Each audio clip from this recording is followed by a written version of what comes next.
మనకు కేవలం ఏమైనా వీసా దేవుళ్ళు, ఆ దేవుళ్ళు, ఈ దేవుళ్ళని మభ్యపెడితే దేవతల దగ్గరికి వస్తున్నారు తప్ప దేవుడు అంటే భయంగా మారిందండి లోకానికి. దయచేసి దేవుడు భయం కాదు, మనకు శక్తినిచ్చేటటువంటి ఒక తత్వం. దేవాలయానికి వెళుతున్నాము అని చెప్పేసానంటే మన లోప నివారణల కోసం వెళ్తున్నామని చెప్పేసి మనం అనుకుంటున్నాం.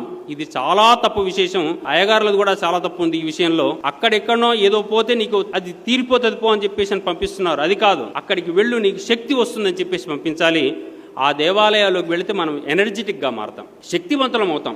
ఆ శక్తిని మనం బాగా ఉద్ధరించుకోవాల్సిన అవసరం ఉంది. ఓ 10 సార్లు వెళ్ళండి, దేవాలయంలో ప్రదక్షిణ చేయాలి అన్నారు. ఎందుకు చేయాలి? నేను అదే చెప్పాను. భూమి ఎవరి చుట్టూ తిరుగుతుందిరా నాయన? అదేం సార్, తన చుట్టూ తాను తిరుగుతుంది, సూర్యుడి చుట్టూ తిరుగుతుంది. మరి భూమికి ఇంత శక్తి ఎక్కడి నుంచి వచ్చింది? సూర్యుడి చుట్టూ తిరిగితే శక్తి వచ్చింది. మరి నీకన్నా గొప్ప శక్తి చుట్టూ తిరిగితే నీకు శక్తి వస్తుందని భూమి చెప్పింది కదరా, నీకెందుకు రావట్లేదు? దేవాలయంలో ప్రదక్షిణం చేయి, నీ మనస్సును కూడా నిత్యము దైవం చుట్టే తిప్పేటట్టయితే నువ్వు శక్తివంతుడు అవుతావు, దేవాలయం నువ్వే అవుతావు.